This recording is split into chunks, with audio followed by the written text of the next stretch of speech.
बादल एक स्वतंत्र आकाश में विचरण कर रहा था। गगन मंडल पर छाए उस बादल में अचानक विप्लव हुआ। बिजली कौन उठी और बिजली जैसे ही कौंधी वैसे ही सबकी दृष्टि उस बादल की ओर चली।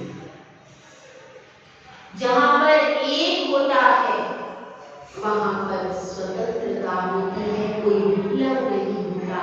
लेकिन जब एक के साथ में दूसरा मिल जाता है तो फिर विप्लव होना चालू हो जाता है। जब बादल होता है वह अमृत की वर्षा करता है, धरती को तृप्त करता है, और जब उसके बीच में बिजली आ जाती है, जब वह बिजली आ जाती है तो वह बिजली किसी के सिर पर गिर करके वज्रपात करके उसका जीवन भी नष्ट कर देती है। जब एक होता है तब शांति होती है, दो होते हैं तो द्वंद्व हो जाता है। संसार का गणित भी इसी प्रकार का है कि जिसमें शुरू तो वो हो जाता है एक से शुरू होता है। एक व्यक्ति अकेला था और फिर वह अपने घर में एक नववधू को ले आया। नववधू को ले आया, अब दो के भोजन की चिंता है, दो की व्यवस्था की चिंता है, दो के कार्यों की चिंता है। अब पहले जो उसका मस्तिष्क एक के बारे में सोचता था, अब दो के बारे में सोचेगा। नहीं सोचेगा तो उसको प्रेशराइज किया जाएगा कि मुझे विवाह के करके लाए हो, मेरे बारे में क्यों नहीं सोचते। उसको सोचना ही पड़ेगा, दो के बारे में सोचना। फिर क्या हुआ, 2 से 3 हो गए, 2 से 3 हो गए, 3 के बाद 4 हो गए। 4 के बाद क्या हुआ, उनका विवाह हो गया दोनों बच्चों का। तो अब कितने हो गए भैया, 6। 4 के बाद 6 हो गए। बहू आ गई घर में और दामाद आ गया। बहू और दामाद आ गए तो क्या हो गया, कितने हुए, 6। और उसके बाद 6 के बाद दोनों को एक बच्चा हो गया तो 8 हो गए। हम बड़े कि नहीं, बड़े कि नहीं, बड़े। हम पहले 1 थे, अब कितने हो गए, 6। अब उस गृहिणी के मन में 6 के बारे में सोच रही है। बहू तो घर में है लेकिन बेटी बाहर है। चिंतन किसका ज्यादा चलेगा, बेटी का। भले वो मायके में रह रही है, ससुराल में रह रही है, इतने किलोमीटर दूर, 1000 किलोमीटर दूर भी बेटी चली जाती है तो भी माँ उसी के बारे में सोचती रहती है। जो घर में बहू है वो तो दिख ही नहीं रही है। जितना चिंतन, भले ही बहू के अनुसार चलेगी, सब कुछ करेगी, लेकिन दिल में तो बेटी ही रहेगी। तो 6 हो गए, 8 हो गए, अब इतने हो गए। अब क्या हुआ, अब उन एक जो 8 थे उनका भी विवाह हो गया। कितने हो गए भैया, 10। वे कितने, 10। अब 10 हो गए। 10 जब हो गए तो अब परिवार बढ़ा कि नहीं, परिवार तो बढ़ा, संसार तो बढ़ा। लेकिन फिर इस तरह से उन 10 के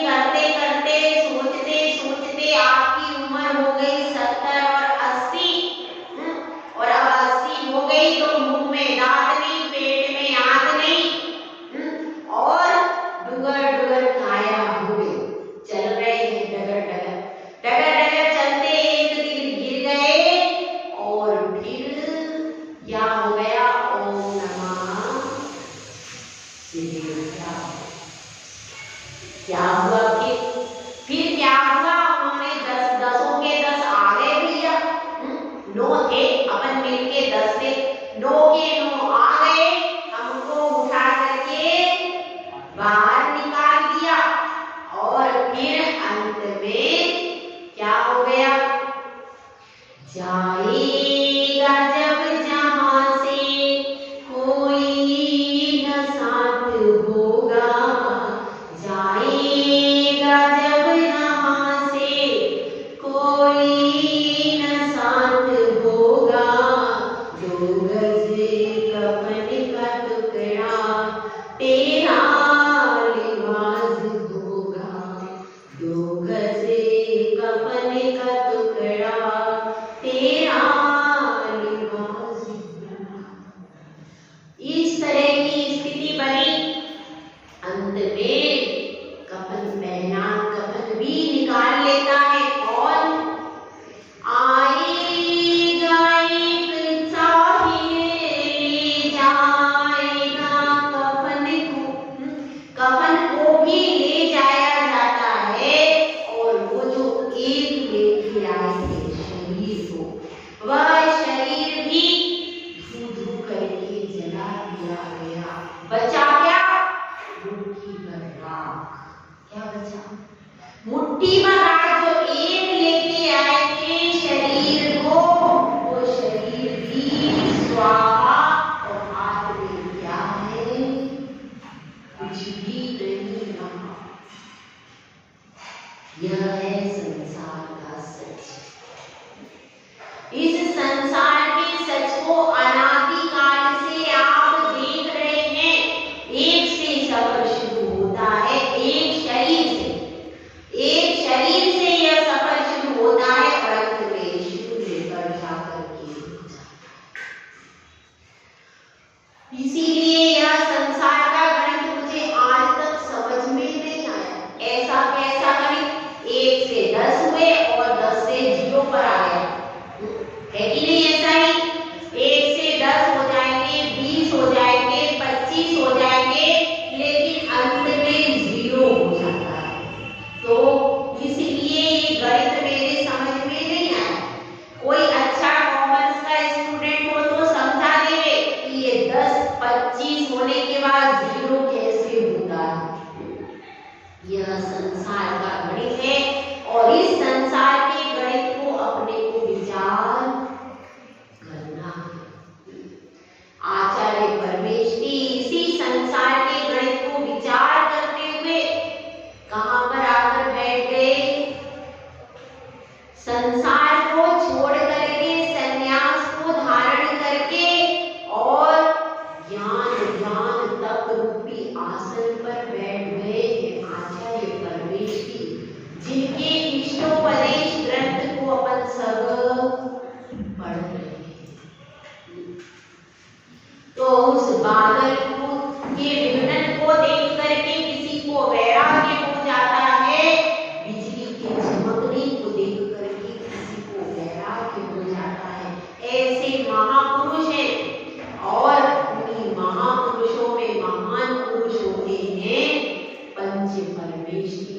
तो पंच परमेष्ठी अपने आसन पर विराजमान है और पूरी सभा लगी हुई है। अब पिछले रात की बात है, बीती रात की बात है और वह प्रश्न कुमार जैसे तैसे बचता बचता जा रहा था और इतने में ही एक व्यक्ति ने कहा, अरे आप तो मिले ही नहीं, मैं कब से आपको खोज रहा हूँ, 1 घंटे से यहाँ पे बाहर बैठा हूँ, आपके लिए पत्र आया है। क्या आया, पत्र आया, आपके लिए एक पत्र आया है और आपको पत्र देने का कहा है। तो आप यह पत्र लीजिए और मैं यहाँ से जाऊंगा, क्योंकि मैं बहुत समय तक इस पत्र को देने के लिए इंतजार करता। उसने चुपचाप वह पत्र थमा दिया। प्रश्न कुमार ने पत्र लिया और बड़ा परेशान, लेते ही परेशान हो गया। अभी तो पढ़ा ही नहीं है, लेकिन अब उसको ढूंढो, कुछ ना कुछ इसमें ऐसा लिखा है कि मैं तो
जाओ और मुझे इस चक्रव्यूह से बचा लो। यह था लेटर। और इसको पढ़ करके अब वो घबरा रहे, अब मैं क्या करूं, कहाँ जाऊं, नियम तोड़ूं कि ना तोड़ूं, ऐसी गंभीर परिस्थिति में। लेकिन सोचा है भैया अब रात में तो कहीं जाना संभव नहीं। कल कोई ऐसा नया प्रश्न प्रस्तुत कर दूंगा कि गुरुदेव उत्तर नहीं दे पाए और मेरी बात भी रह जाए और रात भी रह जाए। इसलिए रात को ही चिंतन करते करते बड़ी मुश्किल से थोड़ी बहुत झपकी आई तो इतने में सपना आ गया।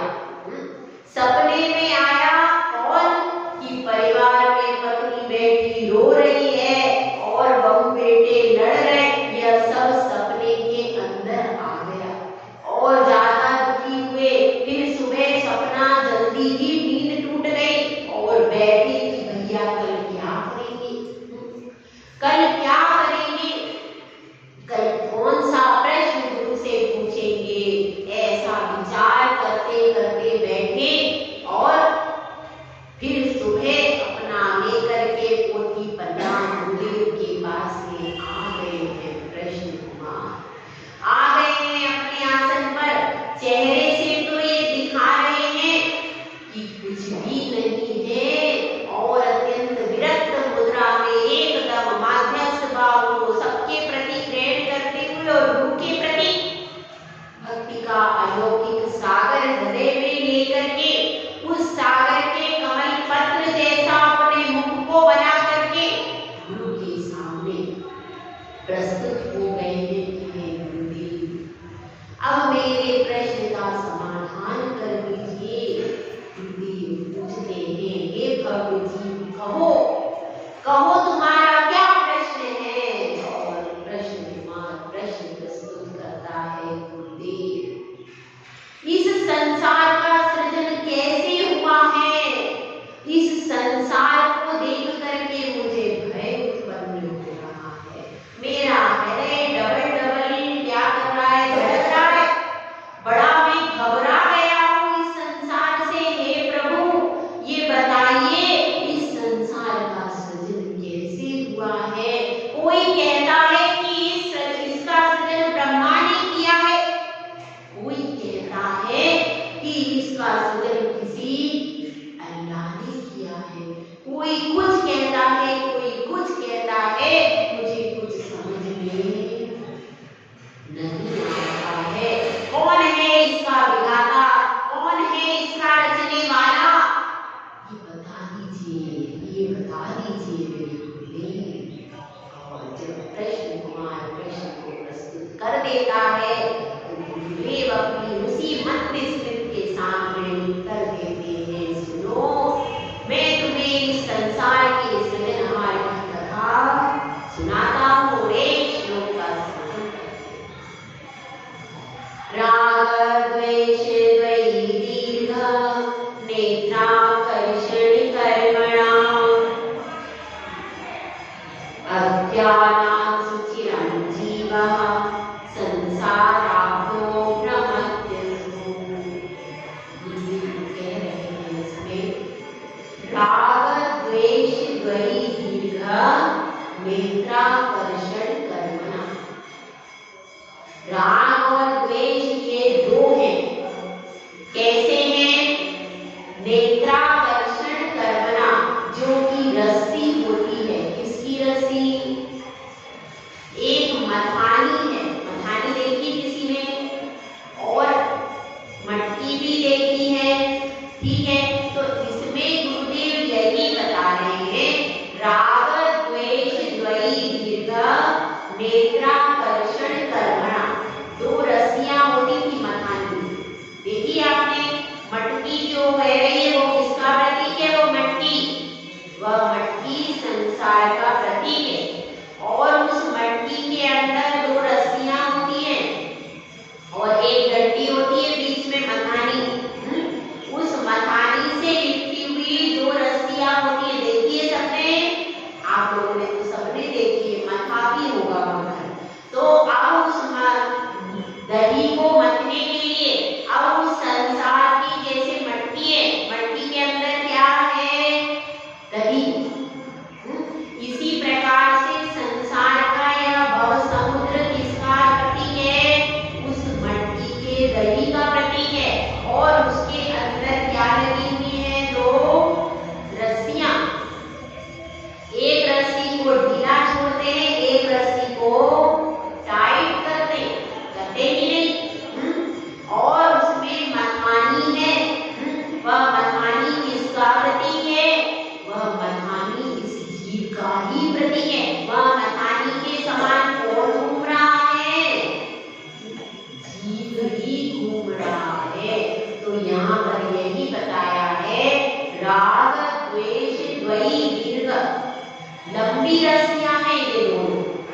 एक राग रूपी रस्सी है और दूसरी रस्सी कौन सी है? द्वेष रूपी रस्सी है। और अज्ञानात् सुचिरं जीवः, और अज्ञान के कारण क्योंकि देखिए जब भ्रमण होता है संसार में तो अज्ञान के कारण भी होता है। जो सम्यक ज्ञान को प्राप्त कर लेता है ऐसा जीव कभी भी संसार में परिभ्रमण नहीं करता, क्योंकि उसका संसार तो अर्ध कुंडल परावर्तन काल रह जाता है। अपन सब पढ़ते हैं आद्य त्रिलोक तिलकम प्रतिभासते में संसार भारी विरयम चुल्लू प्रमाण रह गया मेरा संसार। पहले मेरा संसार अनंत था, हे प्रभु आपके जिनबिंब के दर्शन से, आपकी प्रतिमा के दर्शन से, आपके गुणों के अवलोकन से आज मेरा अनंत संसार मात्र चुल्लू प्रमाण रह गया। तो इसलिए इसमें समझा रहे हैं अज्ञानात् सुचिरं जीवः। सुचिरं का अर्थ क्या है? अनादि काल से यह जीव भ्रमण कर रहा है। इसी प्रकार अज्ञान की अवस्था से सुचिरम यानी बहुत लंबे समय से भ्रमण करना। अज्ञानात् सुचिरं जीवः, यह जीव संसाराब्धो संसार रूपी समुद्र में भ्रमत्यसो भ्रमण कर रहा है, भ्रमण को कर रहा है। तो यहाँ पर कहानी किसकी है? इस जीव की कहानी है। तो अब कृष्ण कुमार कहता है गुरुदेव मैं तो सृष्टा का कथन पूछ रहा था, मैं तो विधाता के बारे में पूछ रहा था, मैं तो कर्ता की बात कर रहा था और आप तो संसार के परिभ्रमण की बात कर रहे हो। मैं प्रश्न कुछ और पूछ रहा हूँ, आप उत्तर कुछ और दे रहे हो। गुरुदेव कहते हैं मैंने तुमको सरल भाषा में समझा दिया है। इस संसार के कर्ता यह राग और द्वेष ही है। अगर ये राग द्वेष ना हो तो यह जीव संसार में परिभ्रमण नहीं कर सकता। जो कहीं अन्य लोग कहते हैं विधाता ने सृष्टि की रचना की और रचना करके पुतले बनाए, पुतलों में प्राण फूंक दिया, वह कपोल कल्पना मात्र है। ऐसा 3 काल में भी संभव नहीं है। कोई विधाता नहीं है, हम स्वयं कर्म करते हैं और उन्हीं के फल को भोगते हैं। इसीलिए कहा गया किया गया जो कर्म पूर्व में स्वयं जीव द्वारा, उसका ही फल मिले शुभाशुभ अन्य नहीं चारा। औरों के कारण यदि प्राणी सुख दुख को पाता, कर्म अवश्य स्वयं ही निष्फल हो जाता। यदि किसी विधाता ने हमारी रचना की होती तो किसी को बुरा किसी को अच्छा क्यों बनाया? किसी को काला किसी को गोरा क्यों बनाया? किसी को अमीर किसी को गरीब क्यों बनाया? जब पिता ने किसी चीज की रचना की है तो सारे बच्चों को अच्छा ही बनाता। एक को रावण एक को राम क्यों बनाया? एक को कृष्ण एक को कंस क्यों बनाया? एक को दुर्गा एक को महिषासुर क्यों बनाया उन्होंने? अगर उनको बनाना था तो अच्छाई ही बनाते, बुराई नहीं। समझ में आई बात? इससे यह सिद्ध होता। यदि इसका उत्तर हम यह देते भाई वो तो सबने अपने अपने कर्म किए, तो अपने अपने कर्मों से जब सब बनते हैं तो बनाने वाला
शून्य का संसार का गणित। यह संसार का गणित जो कि एक शरीर से शुरू होता है, जुड़ते जुड़ते जुड़ते 25 हो जाते हैं, 50 हो जाते हैं, शादी ब्याह हो तो 1000 आ जाते हैं, लेकिन उसके बाद फिर जब विदा होती है तब आप अकेले ही तो होते हो, और बाद में अकेले भी नहीं रहते, 0 हो जाते हो, बस एक आत्मा ही रह जाती है। तो जो शुरू से अंत तक साथ दी, फिर उसी की आराधना क्यों न की जाए, उसी के लिए साधना क्यों न की जाए। अपनी आत्मा के दर्पण में झांक करके देखो, कब तक हम संसार में भ्रमण करते रहेंगे, कब तक ये मधानी समान के ये जीव घूम रहा है। एक रस्सी टाइट होती है, जब राग की रस्सी टाइट होती है, आप विचार करने लगते हो परिवार के बारे में, द्वेष की रस्सी अभी ढीली है, और जब शत्रु का ध्यान आता है, ये दूसरी रस्सी टाइट होती है, तब आप परिवार को भूल जाते हो, कोर्ट के चक्कर लगाते हो। उसने जमीन पर कब्जा कर लिया, उसने ऐसा कर लिया, उसने दुकान पर कब्जा कर लिया, वह हमसे लड़ने आया, अब शत्रु की तरफ देख रहा है। कभी ये रस्सी टाइट होती है, कभी वो रस्सी टाइट होती है, पूरी जिंदगी हम ये रस्सियों को खींचते ही रहते हैं, और रस्सी को खींच हम ही रहे, कोई दूसरा नहीं बैठा ऊपर से, कोई दूसरा नहीं। इस कठपुतलियों की रस्सी हम स्वयं खींच रहे और स्वयं नाच रहे, कितनी अजीब बात है। अरे आपने कभी कठपुतली का खेल देखा है? पहले होते थे, देखे आप लोगों ने? हमने भी देखे। बचपन में पहले होता था कठपुतली का खेल, ऊपर से डोरी आती थी और नीचे कठपुतली नाचती थी, तो उस कठपुतली को वह डोरी ही तो नचा रही है, डोरी के अलावा कोई और है नहीं। पर्दे के पीछे है वो, ऊपर से है, ऊपर से नचा रहा है, लेकिन उसके बाद भी नचाने वाला दिख नहीं रहा। अपन को क्या कठपुतली नच रही है, कठपुतली नच रही क्या? वह 2 रस्सियां जो कठपुतली को नचा रही है, वो राग द्वेष की रस्सियां हैं, और वह राग द्वेष का सृजन भी कौन कर रहा है? वह एक कठपुतली वाला ही वो 2 रस्सियों को घुमा रहा है, नचा रहा है, और हम वही कठपुतली बनकर के अनंत काल से नाच रहे। अब और कितना नाचना है, कितना नाचना है, कितना घूमना है, इसका निर्णय कौन करेगा? हम खुद, क्योंकि इस कठपुतली की डोर भी हमारे हाथ में ही है, किसी दूसरे के हाथ में नहीं। अगर आप संसार में जोड़ना चाहते हो, आपका निर्णय आपके हाथ में। यदि आप संसार को, यदि आप तोड़ना चाहते हो, निर्णय आपके हाथ में, और अगर सब कुछ छोड़ना चाहते हो, निर्णय आपके हाथ में है। तीनों में से क्या चुनना है, निर्णय आपके हाथ में है। और यह प्रवचन जैसा ही हुआ, प्रश्न कुमार की झूले गिर गए। वह एकदम से सारे लोग जो सभा में बैठे थे, सब एकदम से सोचने लगे, अहो संसार का गणित कितना भयानक है, अनंत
जाऊंगा, अब तो इस संसार में भ्रमण नहीं करना, अब इस संसार में मुझे नहीं रहना। ऐसी सबके मन में स्वर आने लगा। यहाँ पर नहीं, वहां पर जहाँ पर पूज्यपाद स्वामी बैठे थे, जहाँ पर प्रश्न कुमार बैठा, वहां पर सबके मन स्थिति ऐसी हो गई कि अब संसार में जोड़ना नहीं है, अब तोड़ना नहीं है, अब तो बस छोड़ना है।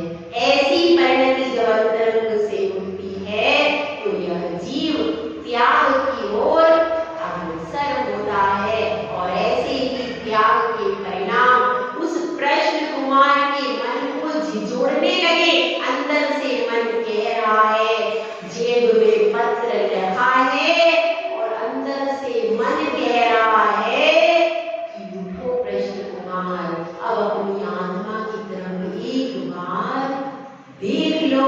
अब वह प्रश्न कुमार अपने जेब में रखे पत्र के अनुसार चलता है अथवा अपनी आत्मा के अनुसार चलता है, इसको कल देखेंगे। जय बोला जय सुंदर साहिब।